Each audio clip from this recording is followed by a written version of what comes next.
Siring hapon si Ma'am Michelle Viceras sang NGCP. Ma'am, good afternoon sa Action John diri sa Action Radyo Bacolod. Ay, good afternoon, Action John. Good afternoon man sa aton na mga listeners. Thank you so much, ma'am, for joining us. But we've heard there is a scheduled power interruption announced by NGCP diri sa may Negros, particularly Bacolod to San Enrique, yung transmission line. What's the reason behind sa ni ma'am? Sir, may ara kami, may preventive maintenance, ang NGCP this coming Saturday. That's November 18. That's from 6 a.m. to 6 p.m. affecting Bacolod, San Enrique nga 69 kV nga owned and maintained by NGCP. Okay. Ang affected sinino ang Sineco nga Sumag and Lagasan substations, and ang iyan naman niya Canuseco nga Valladolid na Carlota and ang San Enrique nga substations nila. So dapat ang ato ng mga konsumidor kabalo sila kundiin ang mga feeders nila kay damo na siya nakakonect sa isa ka substation, damo na siya nakakonect ng mga feeders dira. So dapat kabalo ang ato ng mga konsumidor kundiin sila nakakonect kay para mabalaan nato kung bala apektado bala sila sa preventive maintenance nga pagatigayo nun this coming Saturday. But ma'am, Bacolod, Bago, Valladolid, Puno Pandan is also included.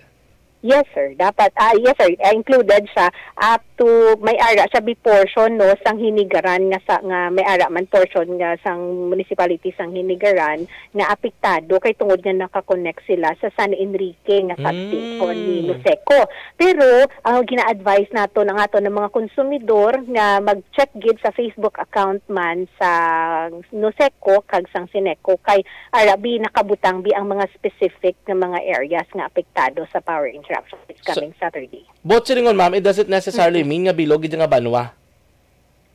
Bilog sa baliser nga banwa, like ang labyan, ang apektado, kay ang pagkabalo nato, bali ang may iban, bali nga portion sang Hinigaran nga nakakonect pa dira sa San Enrique nga substation San Nuseco. Galing kay ang NGCP sir since nga transmission lang ang NGCP gibot silingon halin sa planta sang kuryente pakadto sa mga substations ang aton nga mga electric cooperatives bali nagalabay sa linya sang NGCP. So ang ma-announce lang sang NGCP is asta lang kami sir sa mga substations nga apektado. Sa mga amuto gani nga ginaton gina-refer gid naton gihapon sa mga Facebook account or announcement sang Co-op kay aside si NGCP nga naga-announce man, si Co-op naga-announce man na. Ang gina-announce ni Co-op apektado same nga substation pero ara ya mas detalyado kung ano nga mga apektado nga mga feeders or mga ilang nga mga barangay ang apektado sa amon nga power interruption. Ma'am, you've mentioned nga may maintenance. Basically, ano ni siya, ma'am? Yes, sige sir. Sir, siya? Bali kay subong na may ara kitang pagpatigayon nga pag-ilis sa mga poste naton. So along Bacolod, San Enrique na siya nga linya namon. Pero hindi bot silingon nga since Bacolod, San Enrique bot silingon amulan na ang mga apektado nga mga munisipyo kay kagina-gani na mention naton nga abisan San Enrique nga substation nila pero nagalabot hasta sa Hinigaran nga portion magyapon nakakonect sa ilang San Enrique substation ni Nuseco. Okay. So, drag na mismo sa transmission may ara sang i-maintenance nga obrahon? That's from 6 a.m. to 6 p.m. sir. Okay. Baamo na siya sa Sabado, Tapos sir, basi pwede naman ako dahil maka-announce. Kami ara pagid kami, diri naman niya sa norte nga bahin. May-ari naman kami nga preventive maintenance that's sa Sunday, November 19 from 6 a.m. to 6 p.m. Apektado ya ang aton bali nga bilog nga franchise area ni Nuneco. Bilogid, ma'am? Nuneco? Yes, sir. Halin na sa nga lugar, ma'am? Alin na siya sa Ibi Magalona. Pasaka na. San Carlos. About 6 a.m. to 6 p.m. Yes, sir. Ano nang reason, ma'am? Preventive, man gihapon? Maintenance? Yes, sir. Preventive maintenance man gihapon. Kay may obrahon sa Cadiz substation namon. Tapos sa Bacolod substation may mga araman nga mga pag-aubrahon. So dalain-lain na siya, simultaneous na siya no, may nag-aobra sa substation tapos may nag-aobra man sa aton man nga linya. Okay. Mami, nakabutang bala nga sa announcement nga NGCP will conduct replacement of wood poles. Part man na siya, ma'am, sa maintenance. Yes, sir. Amo na siya, sir, no, ang aton nga mentioned earlier nga may ara kitang replacement no sa mga posti naton. So maayo man na gani kay from wood pole i-convert na siya or i-replace na siya sang steel poles, which is amo na siya mas bakod, mas stably kag mas kung may mga hangin or may mga bagyo, mas makabato no kung naka-steel poles tanan. Kabalo ko, ma'am, kabalo ka man nga ba sa amo sila nga ma-issue, damo gini may mareklamo or damo gid lang may ibwal. Anong aton pagpatag kag aton appeal sa ila, ma'am, on the 2 days nga may mga scheduled power interruption ng NGCP kag mga kooperatiba?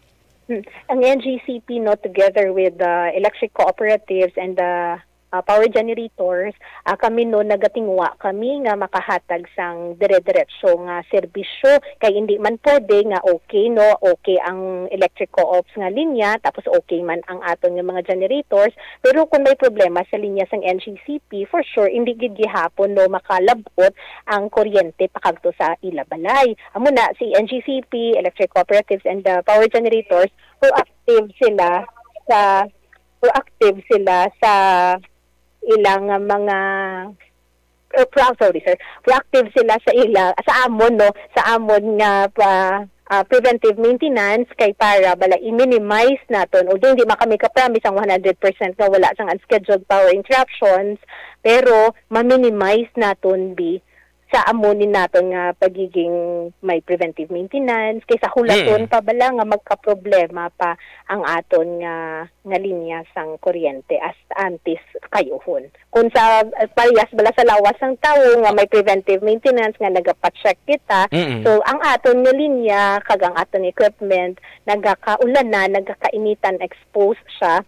So amo na siya nga kinahanglan gid from time to time, sir, may preventive maintenance gid. Gani man no. Kabay pa nga matdagan kay maintindihan gid sa matag palamati. Pero thank you gid, mama. Amo na, ma'am, sir, nga naga-announce gid kita gani kay para at least no makaprepare, makaplano man sila sang ilang nga mga kung ano ang ilang nga pwede no maobra no sa muna sa 6 AM to 6 PM. Gani man, ma'am. Anyway, thank you so much gid, Ma'am Michelle Vicera, sa information. At least may aran advanced knowledge North and Southern Negros sa mga scheduled power interruption. Mayong hapon, ma'am.